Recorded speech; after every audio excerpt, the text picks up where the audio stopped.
I'd like to call the order the meeting, Capital Improvement Committee meeting, January 21st at 2:01 p.m. In attendance is Ben DeCino. Why don't we just go through with the roll call so we don't have to do it twice? Ken Vincent. Ben Tessino here. Mike Fitzpatrick, here. Ellie?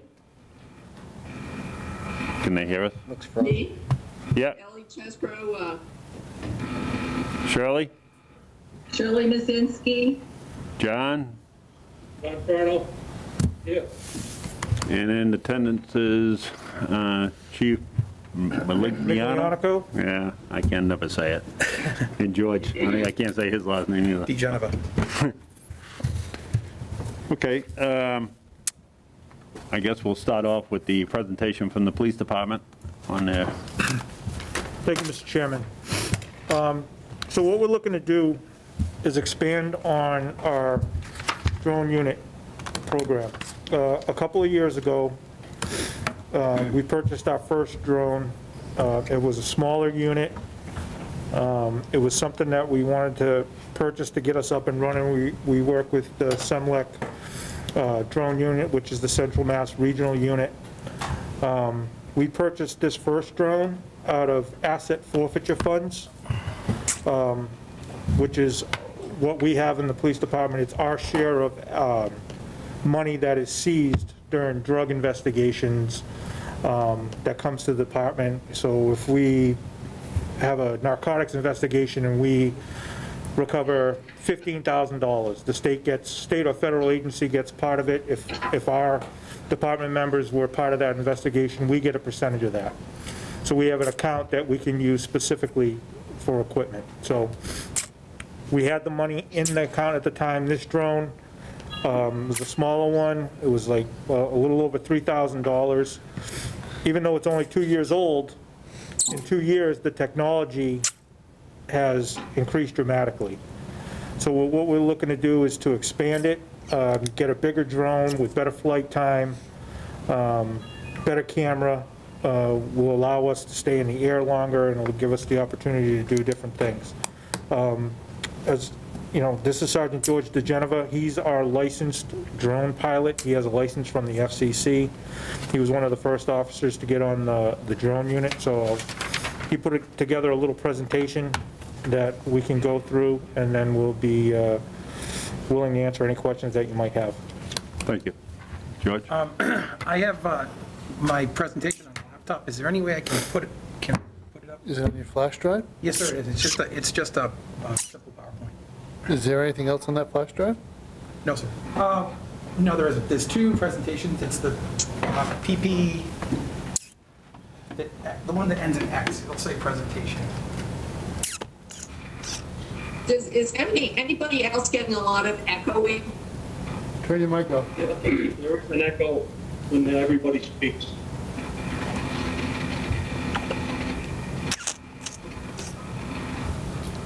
I think he's got everything.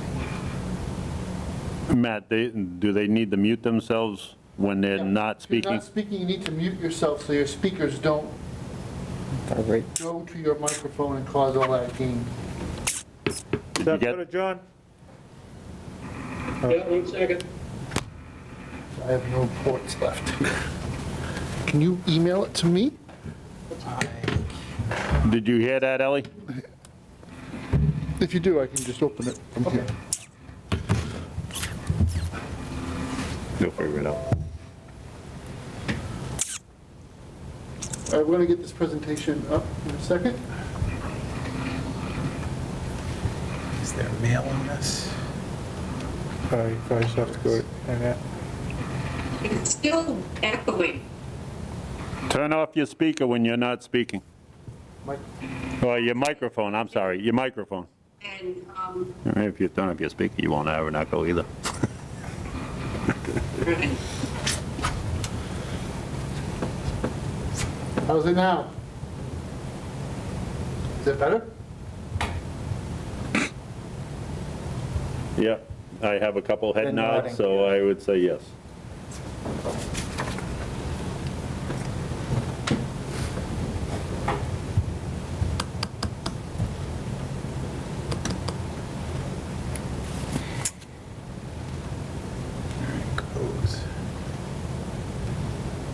Just so everybody knows that's remote, we're just setting up a presentation for the drone. Just give us a few minutes. Matt, what's your email address? And we'll just- M. Wojcik at Okay. Oh, there you are.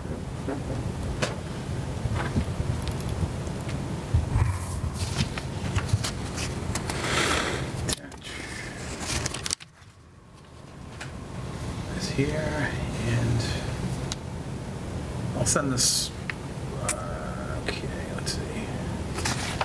Oh, point.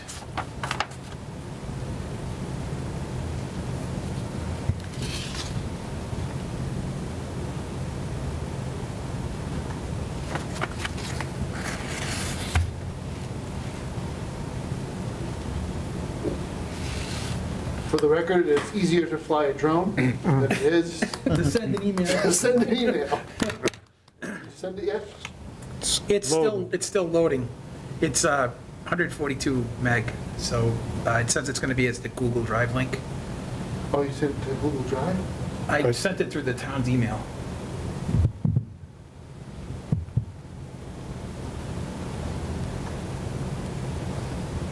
Is it on the drive already? Hold on one second. Okay, Send it to you right now. I'm sending it right now. And I promise it's not death by PowerPoint either. I made it as short and sweet as possible.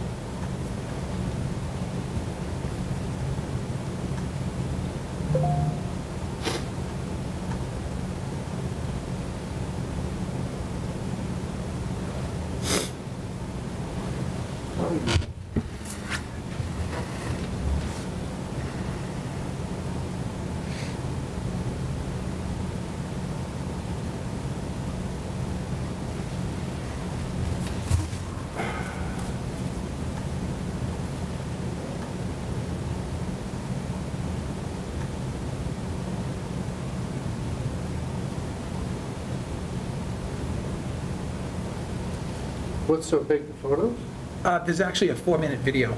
Oh, okay. And it's really just the promotional video from the company. It kind of explains a lot, saves me a lot of talking. But it's definitely, it's the latest and greatest technology that they have out there.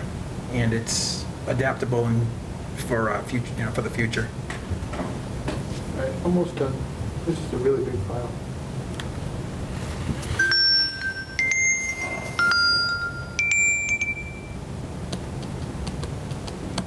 Well, I feel like I'm on a game show. Sorry, I The didn't price realize- is right. I didn't realize it was going to be this size. That's why I just brought the laptop up. Yeah, it's almost done. It's like 142 meg.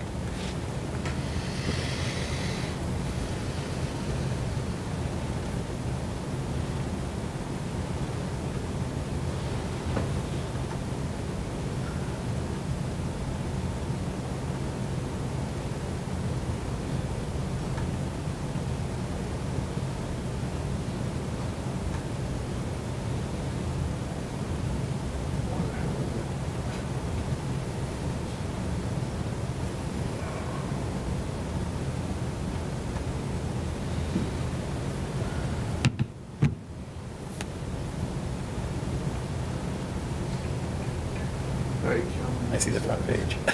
That's a good sign.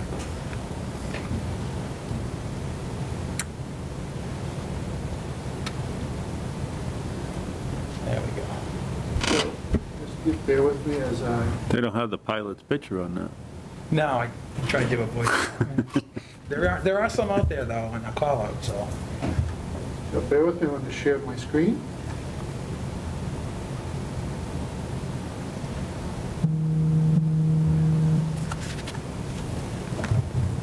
And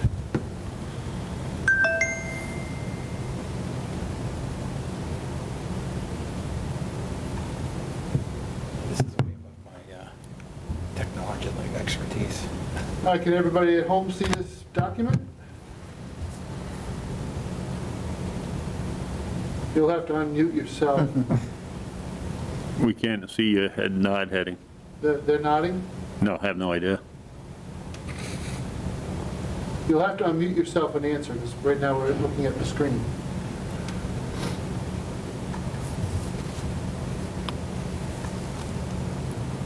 So the presentation's good. John, Ellie, and Shirley, can you see the screen that Matt is sharing? Are they still there? Did I lose them?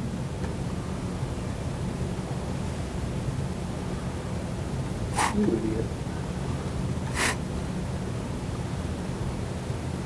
I think I accidentally logged this off, but not to be, no worry.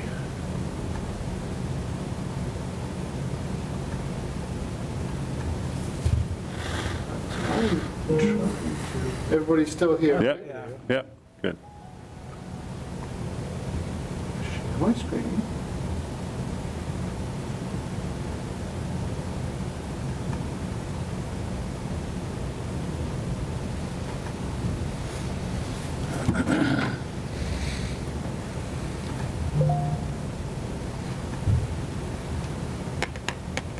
Now everybody should be together. Are we all together?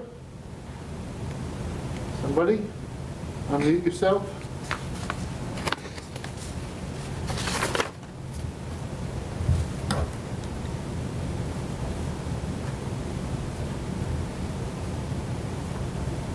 John, can you hear me?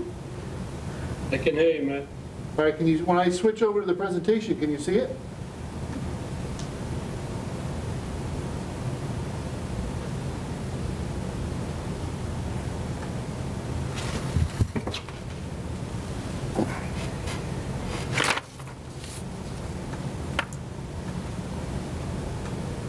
Can you see the screen?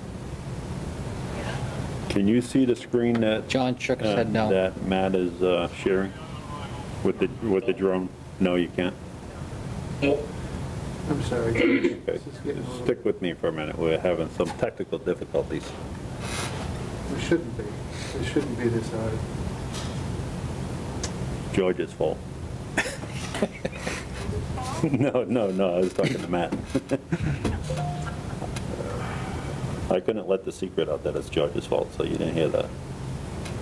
I thought this would be easier than just talking about it, to have a little bit of visual and a little bit of background of what we've done so far.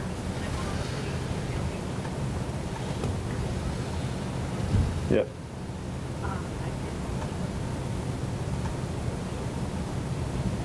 Oh, okay. Yep. All right, hold on a minute.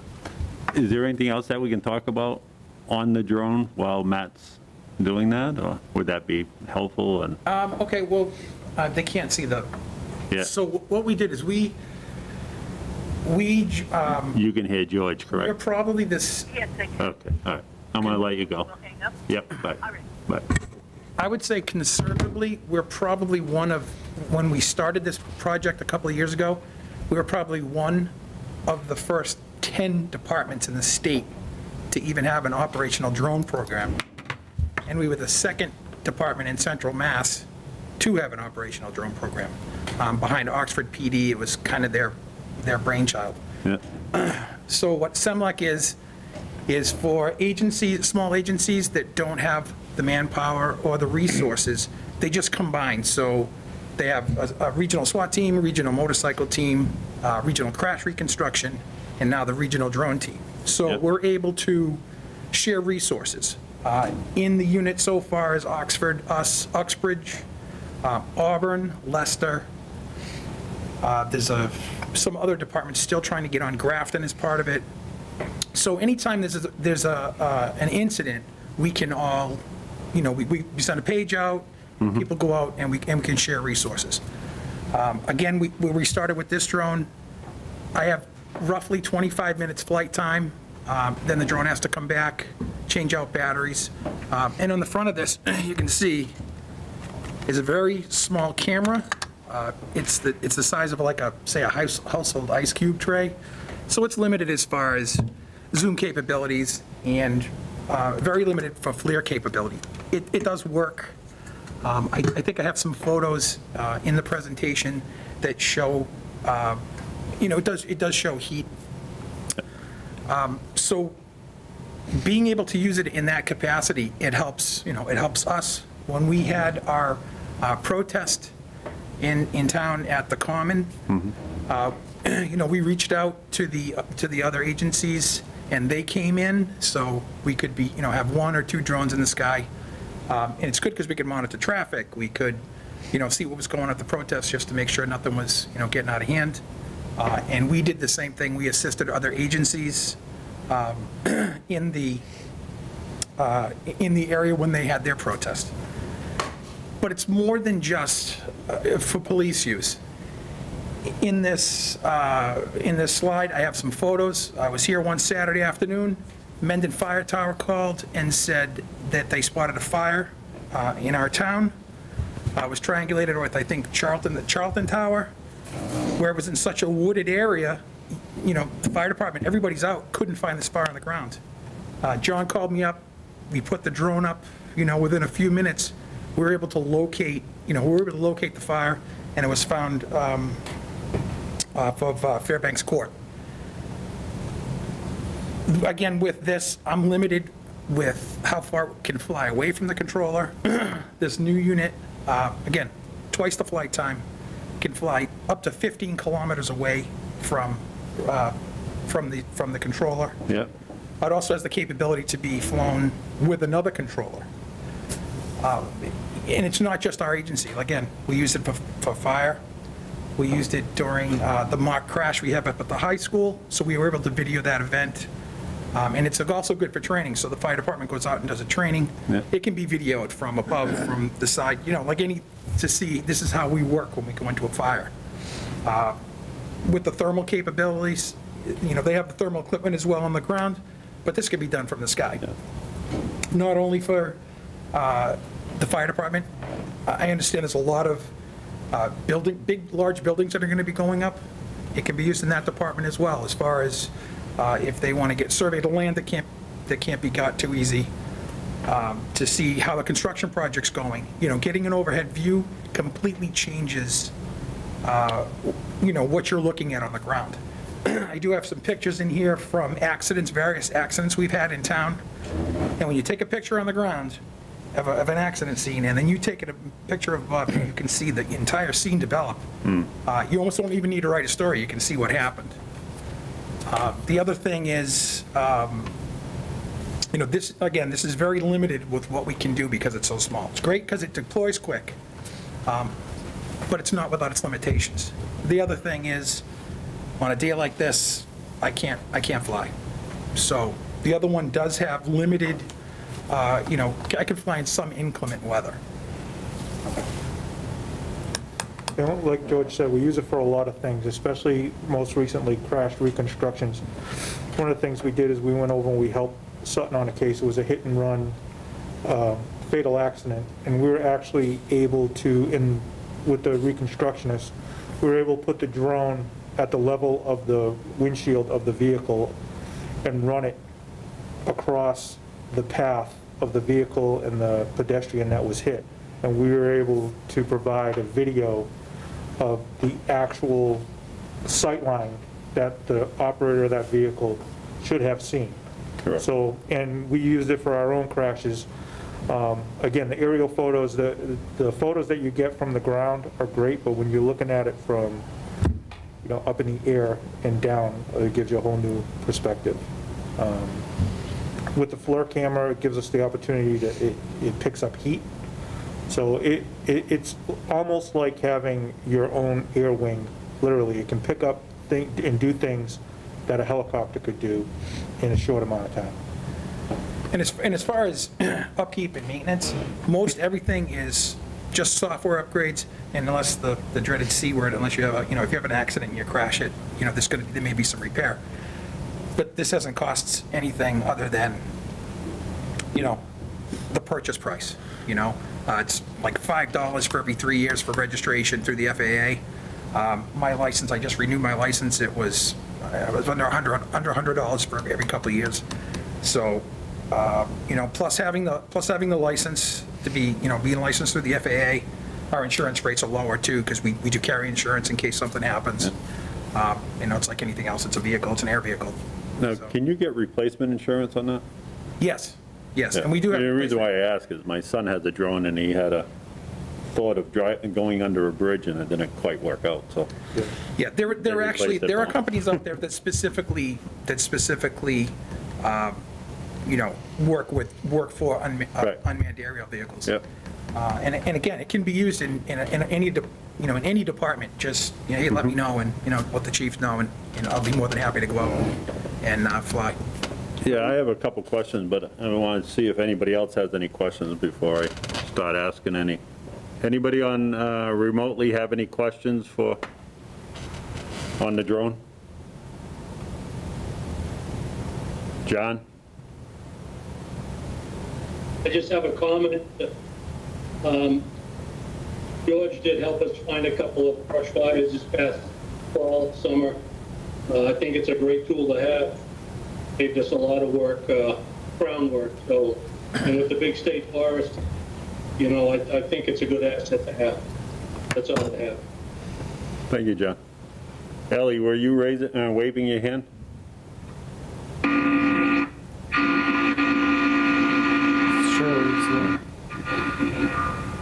She's got a ham radio. I like the video that goes along with it. I'm sorry, Ellie, I can't. You can hear me? Yes, you can? Yeah, barely. It's very staticky. All right, this is the worst sounding meeting I've ever tried to listen to. So I've missed about 3/4 of what you guys have said. When I had asked questions of Matt before, I had asked for statistics from towns an under 10,000 person population.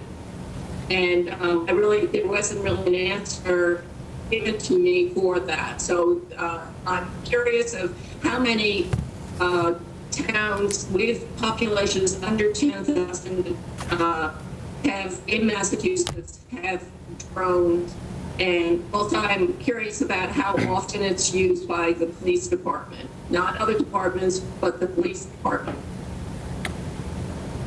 Okay, I'm going to let George answer that question. He's already talked about that. It's a regional setup, but I'll let him explain it because he'll probably be able to do a much better job than I can.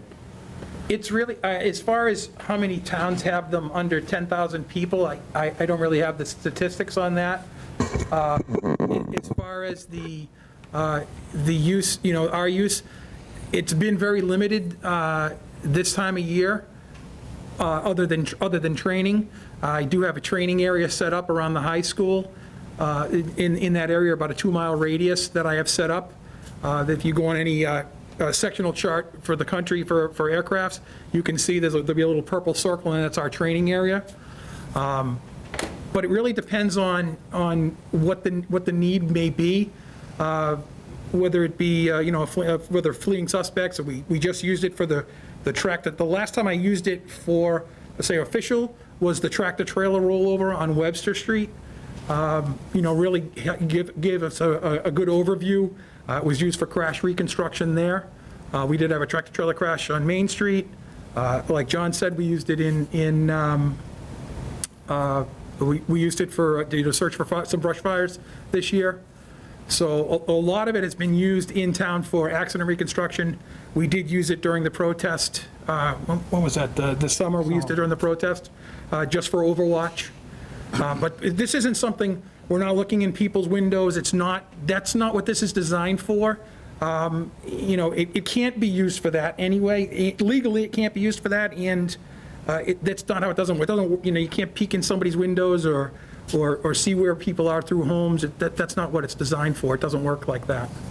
And this, just to add to that, this is not something that would be used every day. It's a tool that we'll have for the time when we need it. And we'll be able to deploy it when we need it, whether it be a fire, whether it be a lost person, whether it be, a search for a suspect, or, surveillance for officer safety who is searching for a suspect. A lot of times what they'll do now when you call it a canine, if you're looking for somebody and somebody's in the woods, what they'll do is they'll put the drone up with the canine unit. So if you have a suspect who's on the run in the woods, you can put the drone, and the dog's on a track, you can put the drone up ahead of the dog and you can follow them, you can actually watch it. One of the things we do when we have situations like that, even when we're monitoring large groups, say a protest from a distance, we set up a command post and we set up TV screens in the back of the cruisers under the command post. So we send the drones up and then we can watch from a distance. So the drone has live feed? The drone has live feed, so there's so many things that you can do from the command post. If we had a lost person in the state park or the woods anywhere, if we had somebody with dementia who had wandered off and we got to get a big area looked at in a short period of time, this is the tool that you want to have ready to go. It's not something that's going to be used on a daily basis, but when you need it, you want to have it. And to expand on what the chief said, you know, I think this year with COVID, we lacked the amount of, you know, the bodies that were at the state park. And this, I don't know if we had a lost person this year, but if we didn't, it's a surprise because it's at least once a year. I mean, and one find of one child is, you know, it's, you can't, what's the cost on that? And like you said, as far as live feed, this new unit actually has the capability where I could have, you know, if there was a major incident, I could have Matt, you know, log into an account. He doesn't even have to be on scene, doesn't have to be on site. He can do it right from, you know, right from his office and see what's going on, what we have. I know a couple of years ago we had maybe a small touchdown of a tornado, and I believe they used the district fire chief came in and oversaw the damage. There's countless uses if you have the need for it, that it can be used for. Can you fly that inside? This one I can, it's difficult. The big one I wouldn't even try. It's the larger unit, I think one battery's bigger than that. Okay. It's huge. The propeller is bigger than that Yeah, unit. just curious if you. It's a good size unit. But you would still have that anyways. Oh, absolutely. I Inside. you know, this is great because it can be deployed at a moment's notice. I'm just thinking in an isolated incident, if you're in one of these very large warehouses. Yes, it could be used. It could be used for that. If I could just dovetail on that a little bit, you know, I don't see this really as a police thing, I see this as a public safety thing. I've done numerous calls, this tornado one where the drone came in handy with MEMA for damage assessment, trying to figure out if people are lost or injured, if everyone's accounted for. We did a fire last year, it was in Sutton, just over the line, but it was a very large fire, it was a windy day, so it was running fire, so we had no idea from the ground how far that fire was going and where it was going until we got a drone up overhead. And then, once we started fire suppression, and this goes for structure fires as well, you can see if your tactics are if you're making headway or, you know, or where you need to focus your resources. So that's just one use that I can think of from a couple of them really from a fire protection. But I mean, when we have people lost in the forest or we have people go out there to do different things, it gives us a resource to be able to look from overhead, and that heat signature is priceless to get it up above. Because if it's people, when they call, it's because their cell phone's running low and it's getting dark. And that's where things get a little dicey and get dangerous. So that it's invaluable as far as a tool. And another example would be, you talk about the heat sensor and be able to pick up heat from a body. One of the examples that we used and we learned about is, even if you had a call for a missing person in a body of water, and it was quick enough, where we just all got called, somebody went missing, you can run that drone over the area, and that camera, that thermal imaging camera, if there's still some body heat coming from that, it will pick it up. So, you know, you're going to get a view right over the top of the water, and he's going to be able to see if there's a heat source there. As long as something's giving off a little bit of a heat source, that'll give you a location to start at anyway. So there are so many things that you can use it for. We couldn't even possibly list them on that. And with the technology, it's just... I'm just thinking it from a safety standpoint. You had an incident a couple years ago that there was a gentleman that was quite upset, and he went into the state forest that was armed, and it's not a safe situation to put personnel in, and that would have been a good use And we for it. did, we, at that time, we did get one up. Oh, you did get one Matter of fact, up. we got one up, yep. He was found before Yeah. the drone found him, Right, but yeah. yep, If I could, Mr. Chairman, yep. all this conversation is good. I think going back to the tornado, 2 points to make. On the tornado, there were trees down, and we didn't know where the path of the storm had been. And first on scene was Douglas Police. We don't really want to ask officers to jump out of their car when there's lines down and water everywhere. But we have a responsibility to do wellness checks on people who may have been in the path of the storm. There's a couple of things we could do. You could send the drone up, so nobody's getting anywhere near the power lines, and you can see if any homes are damaged, you can see if there's somebody outside, obviously in medical distress. You can ascertain much more quickly. It actually took us a couple of hours. And all that information would come back to the command center that you It have. comes back to the Yep. command center, and then I can use code red. Now, maybe a lot of people don't have phones because they've been wiped out by the tornado, but maybe they have cell phones that do have connectivity. There's ways to reach people and check up on them. We don't have those tools if we can't assess what's on the ground. That's one thought. The other thought is locating fires in the forest is a big deal. If there's going to be a wildland interface, between settled neighborhoods and pretty good fire that's going through the woods, we may only have a couple minutes to give people notice that people leave. Code red is going to be how we're going to reach them. The drone is where we're going to locate the fire and make some assessment on, which neighborhoods. Code red is set up where all I have to do with a mouse is select on the map all the homes that are in the area that are threatened, and I press the launch button. And the message goes out to them, you gotta get out of your house right now. So between the drone communicating back to the EOC, we could probably evacuate somebody from a dangerous fire in a couple of minutes, as opposed to whatever it would take, 15, 20 minutes, door to door to get the message out. So technology's changing the way we approach notification and situation assessment, but, George has gone through a tremendous amount of effort, I think. I did some research on what it takes to get this license. It's not like, Well, it's not a 2-hour class and a webinar. Well, that we have a certificate of authorization from the FAA, the town does. When I say we, I mean the town.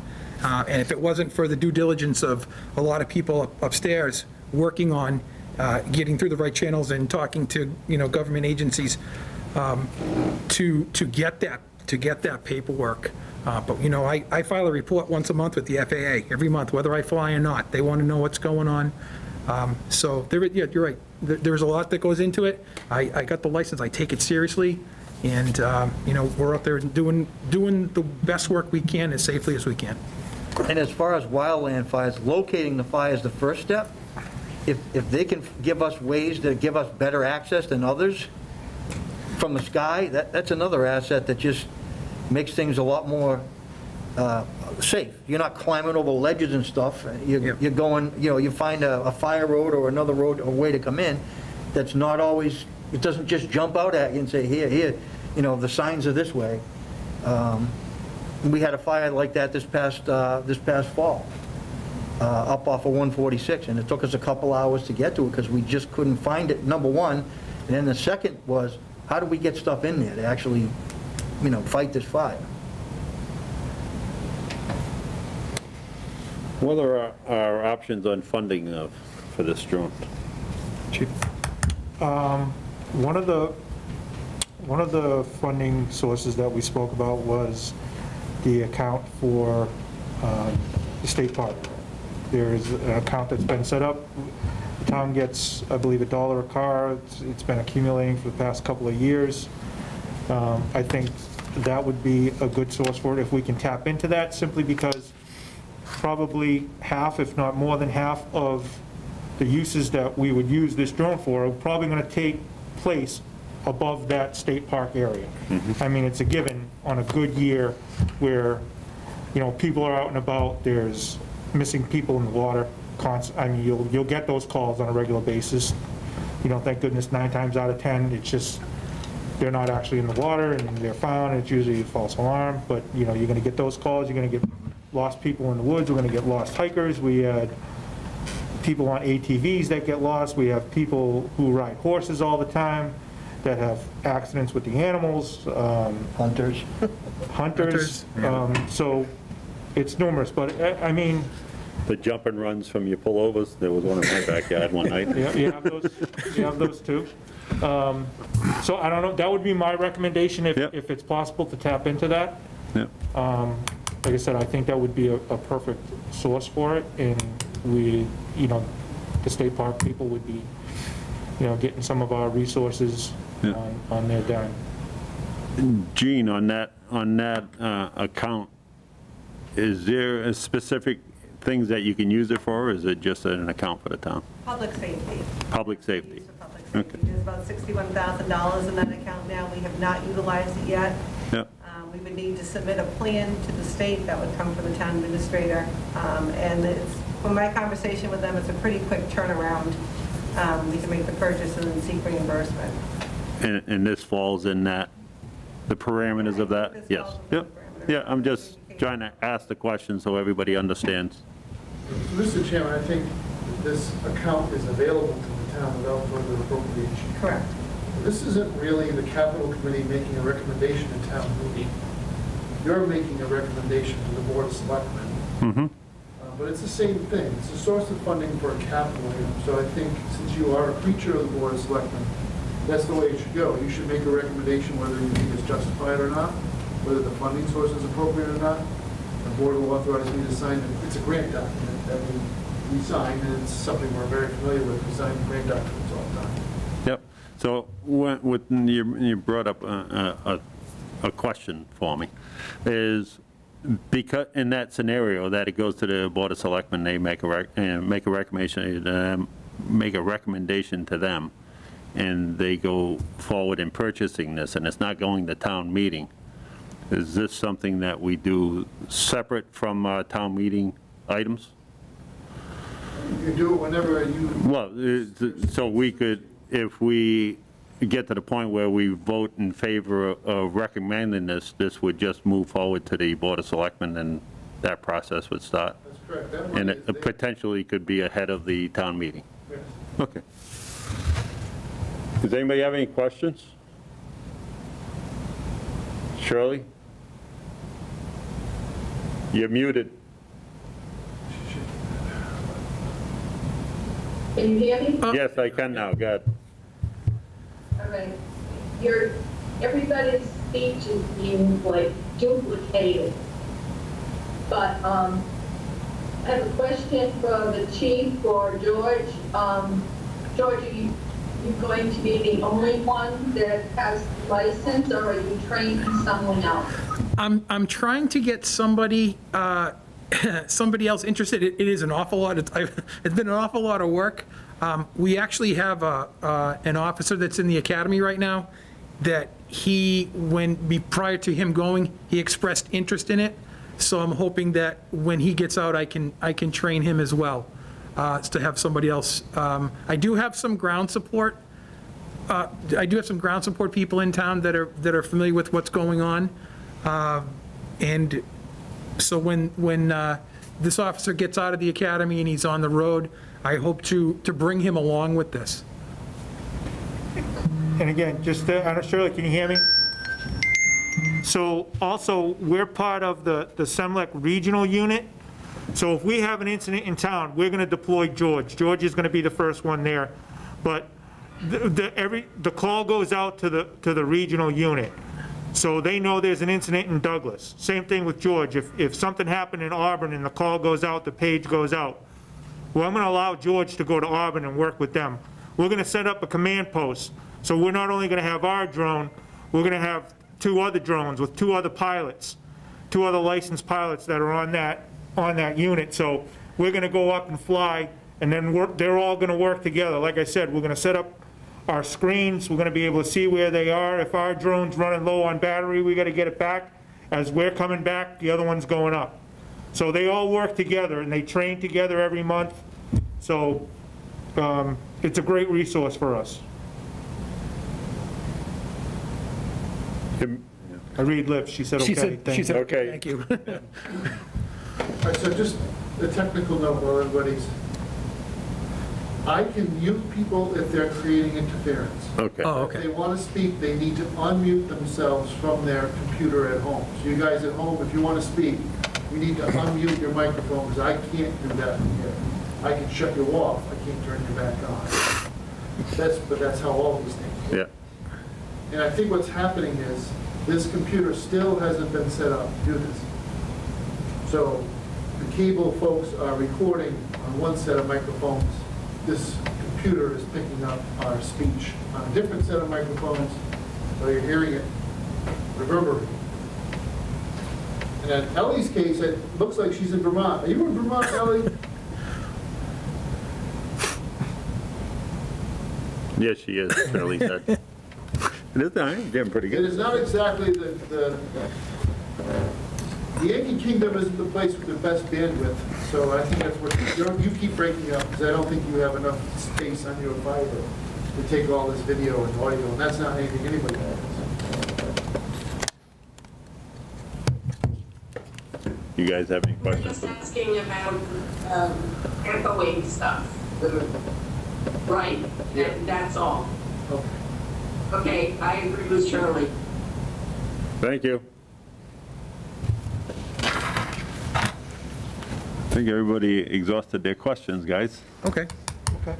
Well, thanks for having us, and I'll just reiterate, not to go back, the majority of uses that we're going to have for this is going to be public safety, but if any department townwide needs it, highway for road, overview, looks, cutting the Community road, development or whatever on new these big developments, projects, whatever, whatever. schools, building, the more flight time we get, and it's training for us, we can use it and we'll put it up, as long as we can set it up, we'll do it.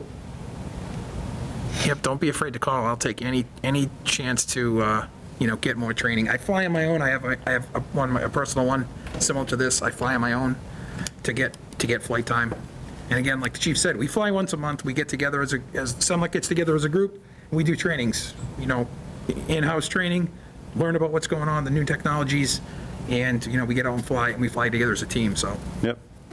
Yeah, as a committee, what I'd like to do is, over the next 1 or 2 meetings, since this doesn't have to wait for a town meeting, we discuss it and decide whether we recommend it or not. That way you guys can move forward and get your stuff done. I think we can also, because we had a technical difficulty with the presentation, we can email that to you, and if you want to get it out to your members, they can watch it at their leisure. Well, Matt has it already, right? Well, it's going to be, If you drop it into the Google Drive, our shared folder, Yeah, yeah. so there's a folder that says capital. yep. Dump it in there, and everybody will be able to get it Yeah. from the cloud. Is that a video from the manufacturer? you It's a said? video from the manufacturer. It's a So it's their- all you have to do is send the link to their website. Just send the link. That way you won't fill up the Google Drive. okay, just And then basically. everybody can click on that link and watch it at their Yeah, it's leisure. basically just a kind of a Yep. promotion. It's like a Yep. 4-minute long video on its capabilities. And then it shows in Yep. mostly public safety and, industrial stuff. And like I said, I know we have these huge projects that are coming up into town. You can get a bird's eye view of what's going on out there without actually, tropping through the job site. Absolutely. Yep. Yep. So I think the link would be the easiest way for people to Okay. view it. That way there won't be a massive file that they're trying to download. Okay, Yeah, we'll do that. Yep. all right, great. Thank you Thanks, very much. guys. Thank you.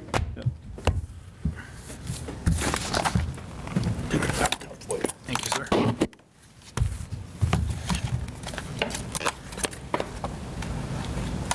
It's like my little toy here. Ken, are you going to be presenting today? Yeah, I've got stuff on the Google Drive thing that we can share.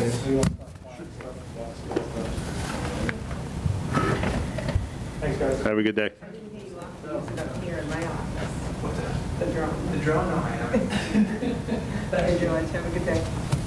I'm just going to put a photo up here.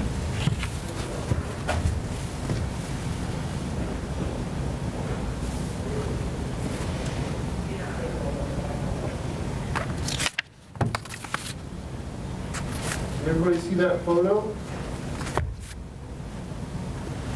No? No. No, John's shaking his head no, Shirley. No. Yeah, this is where this computer was set up. No.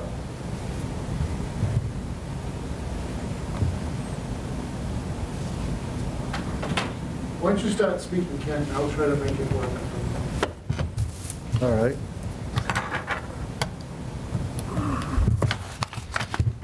So I have 3 items on the capital list this year, and oh, I got to get out of the police one.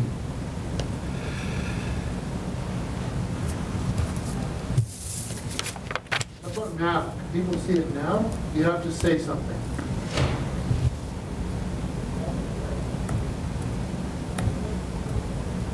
We can see it now. Okay. All right, so you'll be able to do this.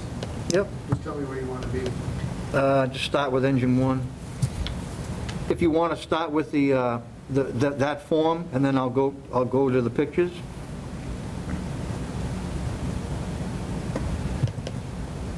So, my first priority for FY22 is replacement of engine 1.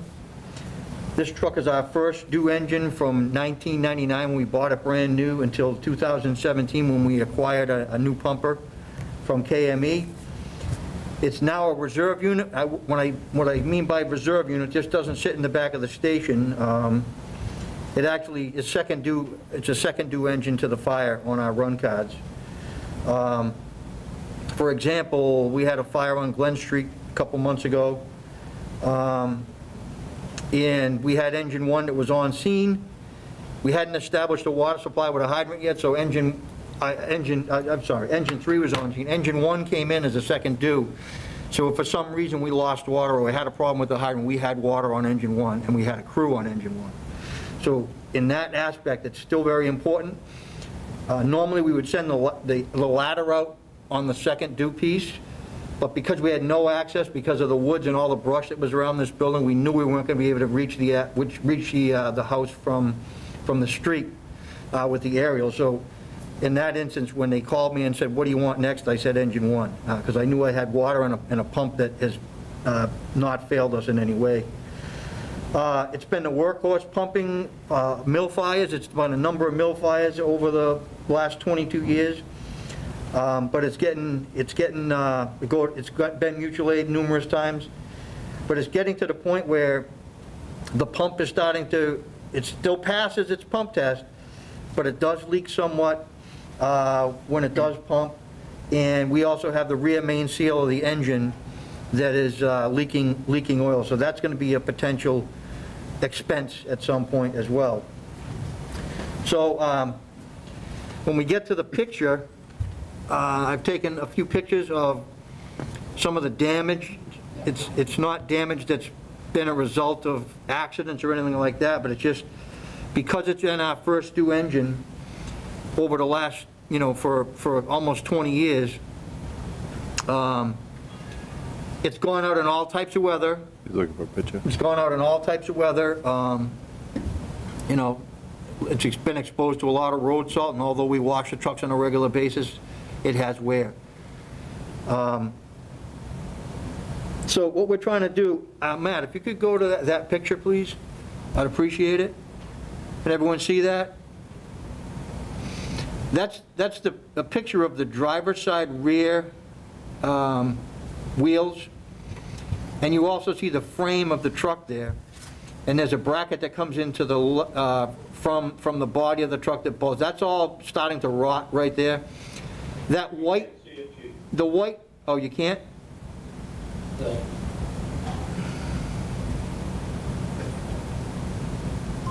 Now we can. Okay.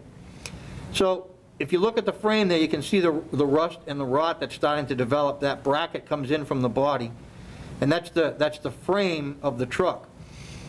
Between the frame of the truck and that white piece, you see that white? That's the actual 1,000-gallon tank of the truck.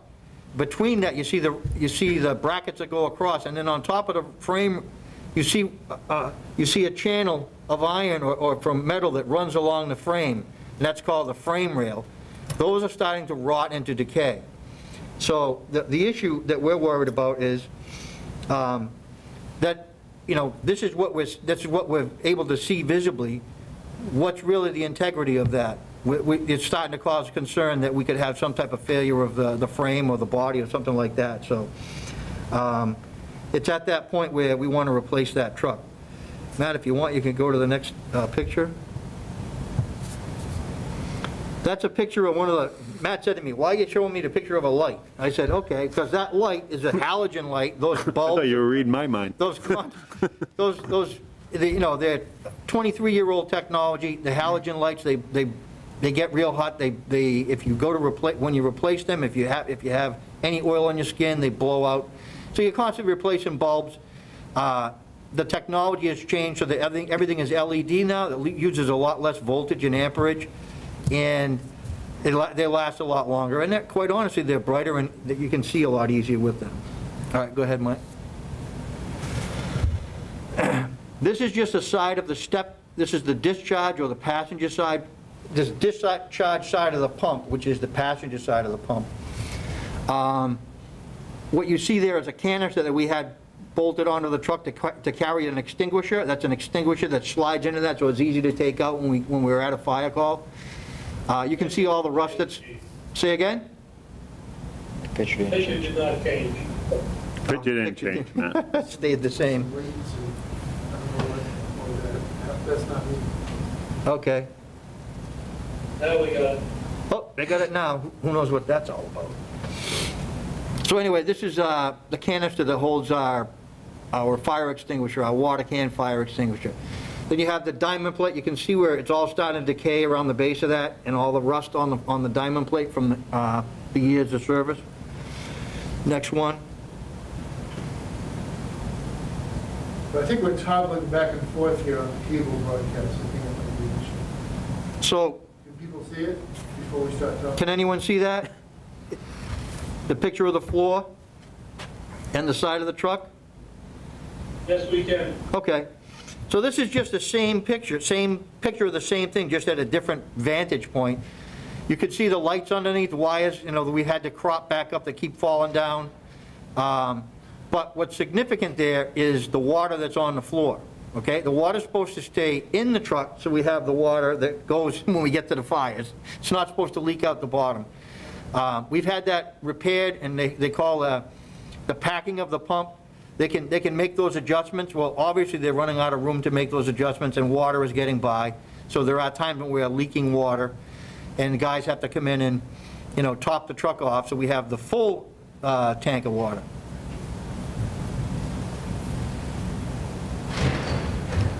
There are some things I think that Chief Vincent doesn't tell me because he knows I'll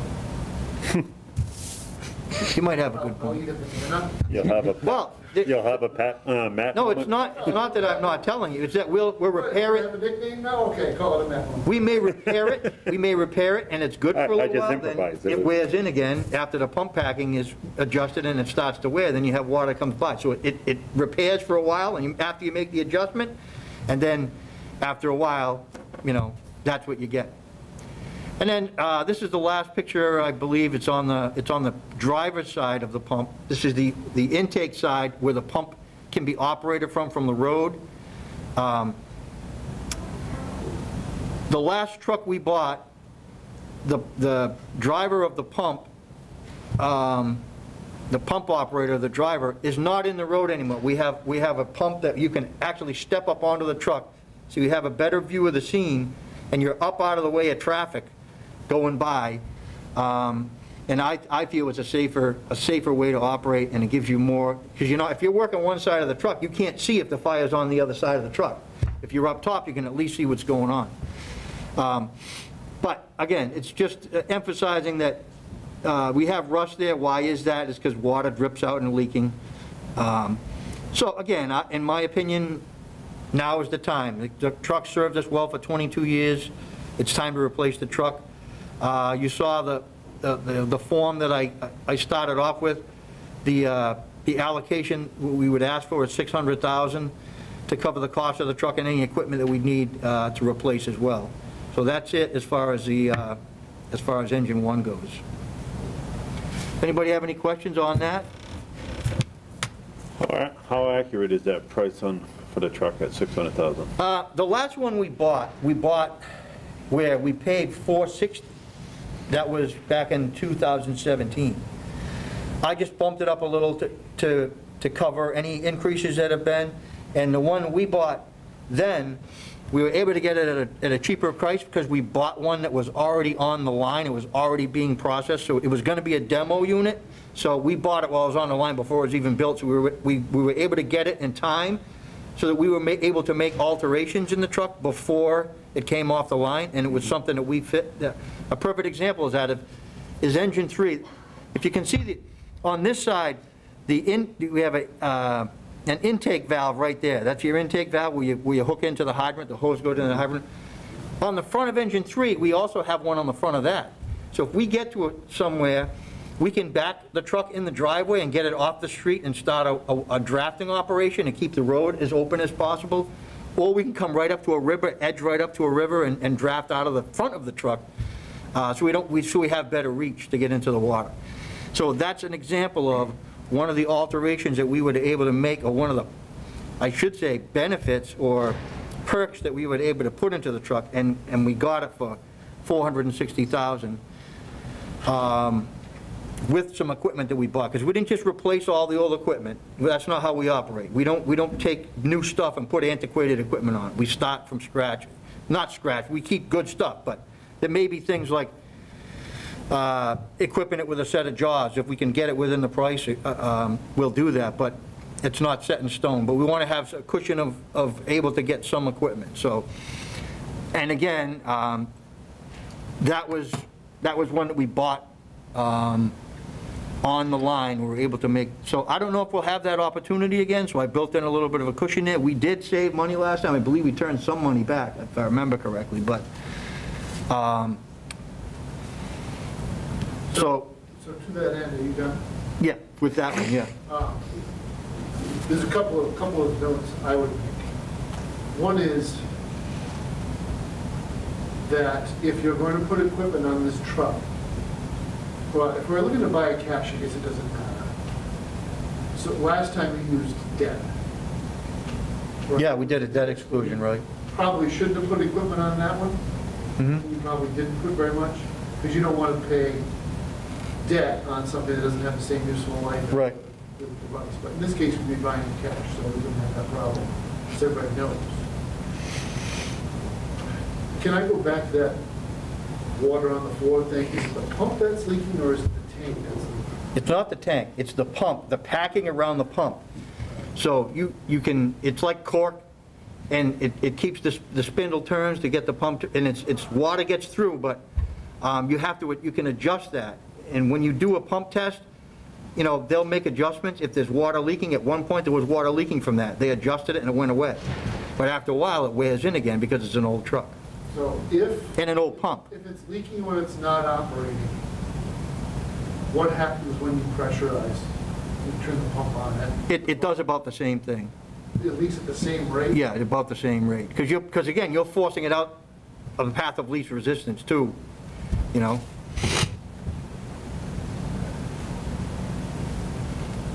John, you want to chime in on any of that?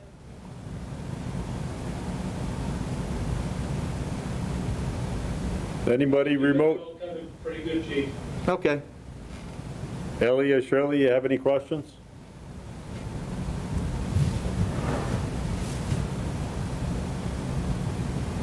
And the other thing I would say, the last statement I would make is, you know, having that second truck is our ability as a department to handle multiple calls or be able to throw a lot at a fire as far as water. Water puts fires out. That's all I can say about that.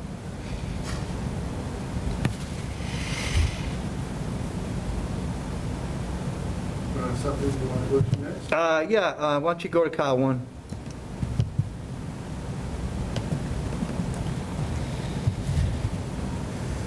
I'm glad you're doing that, because if you're struggling, I certainly would have been. Oh, he's not struggling too bad. He hasn't turned red yet. I don't turn red when I have Matt on. I just want to make sure everybody can see it, though.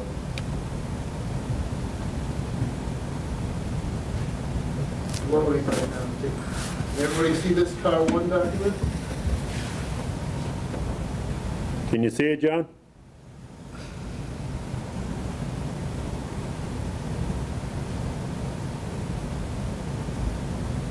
Should be able to see it now. So I'll start. Anyway, so this is one of my other requests for FY22. I had 40,000 there. Matt and I have discussed it, and it's more closer to 45,000. Car 1's now 77 years old and is for 24 hours a day, 7 days a week, been responding to calls, both of a medical nature, and it's equipped with a medical bag and a basic medical supplies along with a defibrillator. There's also a command console in the back of the cruiser that has different radios, has a high band radio, and it also has a UHF radio. So with the high band, we can talk to other towns. Again, a lot of the other towns are UHF. So if we have a command center, we would have to run off our high band radio. So we've had contact. We've been able to communicate with our incoming companies through the high band, which is where we're going with the radio project. Recently, the community funded the assistant chief position, which creates a need for a second vehicle. That would be one that would be used strictly for inspections and for use of the assistant chief responding to calls as well. The project is funded through if the cruiser is replaced, that would go to myself as the fire chief, and the assistant chief would get the 2014 Explorer that has about 70,000 miles on it right now. So there's some useful life left, but we need to replace that cruiser. So when people go on inspections now, what vehicle are they taking? It depends. However, the brush truck is the only other vehicle we have. We don't have a pickup that we can just move stuff around or anything like that. So the person in the inspections would either be taking an ambulance and going on inspections with their partner, or they would take the brush truck and think about that. It's got pumps and everything. There's no place to throw anything. Some of the inspections you throw a ladder in because you got to check smoke detectors or whatever. So you need room to carry that stuff. But the point about this is, during the wintertime, we have inspections, and we still have a tank full of water, so we have to drain the water out of that truck while we're doing inspections for the wintertime. So there's, the same thing is happening across the entire cruiser market, and that is that Ford is taking its pursuit-rated and emergency response-rated vehicle, and it's known as the Interceptor, and they've made it a hybrid, so we can no longer buy a gas-powered, solely gas-powered Interceptor. It's not the kind of thing that you plug in. The electric portion charges as the gas motor runs. It's not getting a good service report from fire departments around the Commonwealth. Police and fire have so much electrical equipment in their truck that they drain the batteries faster than you or I would driving back and forth to the store. So the car is constantly kicking on. It doesn't save as much gas as the hybrid's supposed to, because the gas engine has to kick on to charge the battery to power radios and all the rest of it. And it doesn't have a lot of pickup. You do have to be able to accelerate. That's more of an issue for the police than it is for the fire chief, but it still is a thought. Is this the first year out with these? It's the first year out, and we had specifically avoided buying any cruisers this year for the police department because we didn't want to be anybody's beta test. We can't afford to do that. Get a bunch of lemons and then be stuck with them. So the chief knows how I feel about this, but Tahoe, Titanic, you know, as long as he promises he's not gonna hit an iceberg with it. I really hate the Tahoe. I think it's a huge fuel inefficient truck. It looks too big. I think it gets a bad rap. The people who drive it get a bad rap for having it. But that's not really fair in this instance. It is the best pursuit rated vehicle of the appropriate size. We could still price out a Durango on this if the chief's willing to drive a Durango, as it's still a gas powered vehicle. But it's not going to be 40, it's going to be a little bit higher. We just bought a Tahoe for the police lieutenant out of the drug forfeiture account, which is solely at the discretion of the police chief. It's a decision he made. I ratify it. Because I make sure he follows procurement, which he did. That was 44 and change for fully equipped police rated Tahoe. The one problem, when we went with the Cruise, with the Explorer, a number of chiefs had gotten the Explorers. Chief Ostrowski, who was a mentor back then, had just gone to DFS and become the state deputy fire marshal. Now he's the fire marshal, but before he left, he bought an Expedition. So I asked him, Expedition, Explorer, what do you think? Well, we just bought a bunch of Explorers with DFS, and yeah, we think they're good. I said, okay, I'll go with that. So that's what I did. I just don't have enough room in my Cruiser. It's not big enough to carry the equipment. That's what I was going to have. ask you, is what size vehicle you actually use, because Matt brought the Tahoe, and GM has multiple SUV type vehicles. So if it's a space concern, I guess. It really is a space concern. Remember, I got to carry turnout gear. It should be in a bucket, so it's not giving off carcinogens in the Cruiser the whole time. It should be separate from that. Not to mention first in bag, defibrillator, SCBA, self-contained breathing, it has a compartment for that. And then the back, all the back is a console because it's all radios. So, and more often than not, when you're out in the state forest or you're using that or a brush fire and you're in the woods and you're going into the forest and stuff with it, so you're trying to keep within radio range of repeaters and things like that. And the other thing is, it gives you the ability to run a command center, so you're able to do accountability and keep track of where your firefighters are and things like that. So it seems straightforward, but unless you're out there doing it and you're looking at it from the perspective of accountability and keeping track of your firefighters and just having all the gear that you need. You know, I carry wildland gear too, so I don't know if I'm going to wildland or structural. I've actually gone to structure fires and gone to a wildland fire and find out that it was because the house burned down and started a brush fire. And that now you're equipped with, you got to have both sets of gear. It's just the way it is. He brought up the radio gear in the back of the Cruiser. Is this new radio system going to help with that to reduce how much actual equipment to condense it a little bit, I guess? It should be a lot more efficient, because we won't have to have all that equipment back there repeating. We should be. One of the things I don't have in my Cruiser, just because I never got around to it, is I should have a bank of radios that I can charge. I don't have really, I have two radios I can charge in my Cruiser. I should be able to have a number of radios, spare radios, because radios go bad, they break at fires and things like that, or somebody gets water in a microphone and now it won't transmit. You should have a bank of 3 or 4 radios that are charging all the time as well.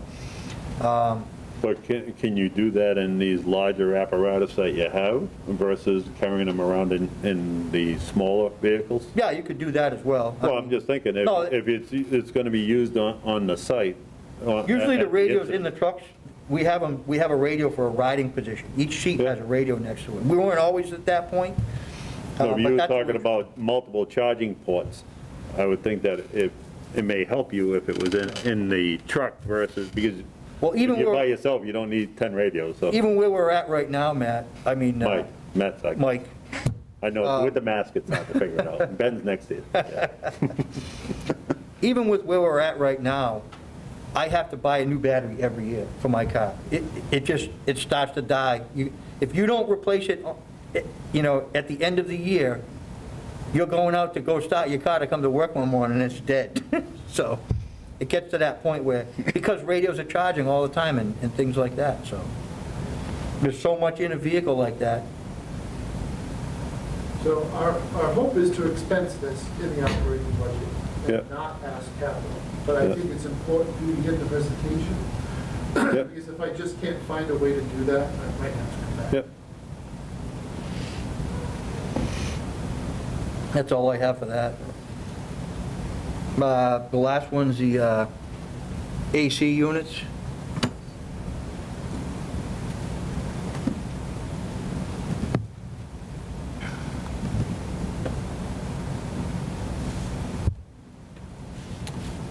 While Matt's bringing that up, does anybody have any issue with meeting on February 2nd at 2 PM? It's a Tuesday. I won't be here. You don't won't- have to change you it. won't be here? I will not be here. Okay. And the reason why I asked is I reached out to Courtney at the school department, and she had checked with the administrator, not the administrator, superintendent, and that day was available. And I said, I can't answer that question I'm until... not a voting member anyway, so it's more important that your committee is here. No, I understand that, but you got like the key to the strong box, and I'd like to have your input into some of the questions we may have.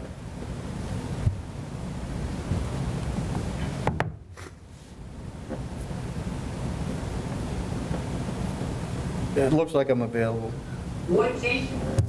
February 2nd? It's a Tuesday? Hopefully I got it right.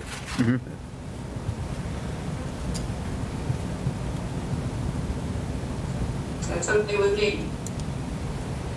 Yeah, I'm good with that day. Okay, I'll let Courtney know. Okay, so the last item I have here is fire station heating and air conditioning. The heating unit we have there is very inefficient. I had a project cost of $70,000. Currently, the fire department operates firefighter paramedics in the building 24/7.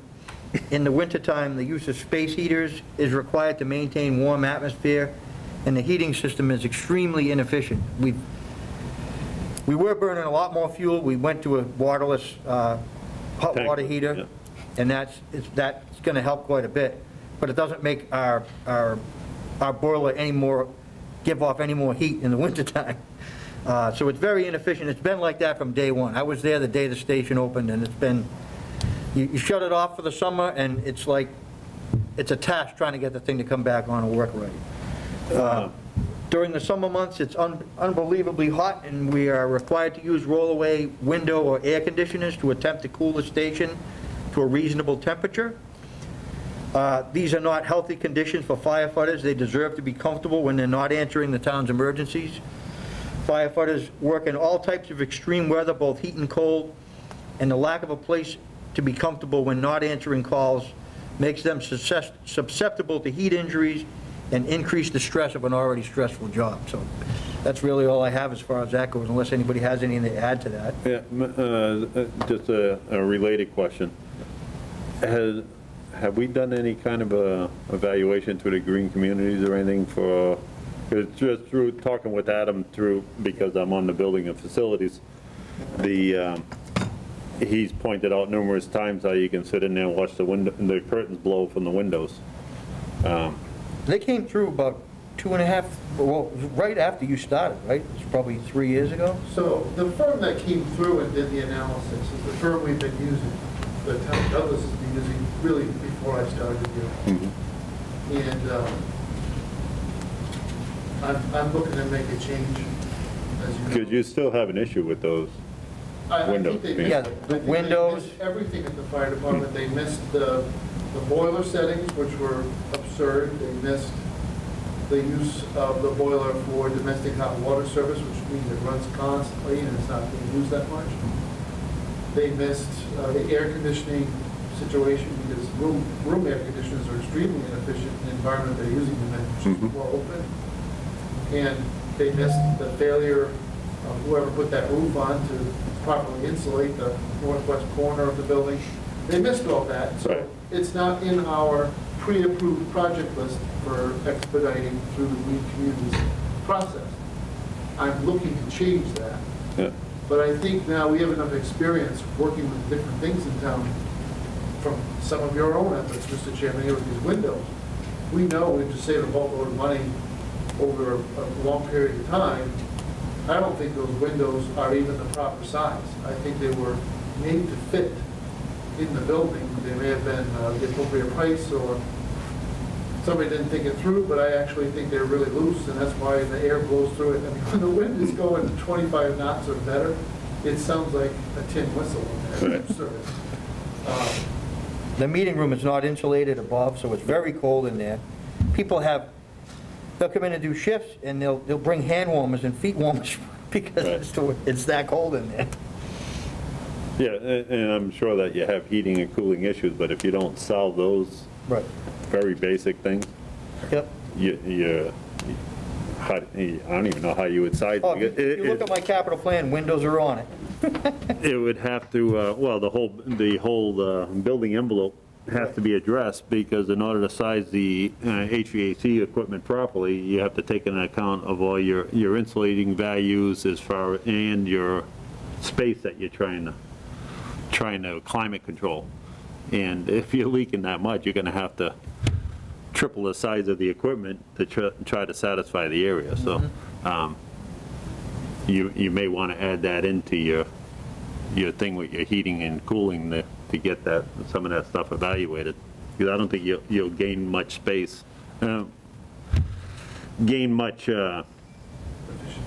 efficiency by just changing the equipment. Well, that's the heating issue. There's also the AC issue where, Well, yeah, no, well, that's what I mean, as far as the climate control, heating and cooling, they go hand in hand. So it's like, that's why I personally don't like steel buildings. I hear them all the time. You can't heat them and you can't cool them. They're freezing in the winter, and they're like a greenhouse in the summer. and I agree. They're terrible. But anybody have any questions for Ken on the heating and cooling for the fire station?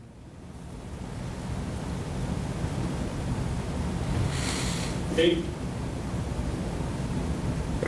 Hello? Yep. just add that, in the summertime, that place is a sauna, in the wintertime, it's an ice box. That's all. So it's not bad in the spring and fall? That's correct. That's where it's bearable. Shirley or Ellie, you have anything to add? Just shake your head no if nothing. It's interesting, too, because I got something in the mail the other day. It was something to do with the town, and somebody put 64 Main Street, the new fire station. It's 21 years old. Okay, you have anything else, Ken? No. No, I'm all set. Thank you. Everybody good? Well, seeing that, I would entertain a motion to adjourn. So moved. Second? I'll second it. Motion made by John to adjourn, seconded by Kent. I need a roll call vote, please. Ben Tessino, aye. Ken Vincent, aye. John Furno, aye. Ellie, you can nod your head yes. You good? Yeah, she said. Yeah, okay. Meeting is adjourned at 3:20 PM.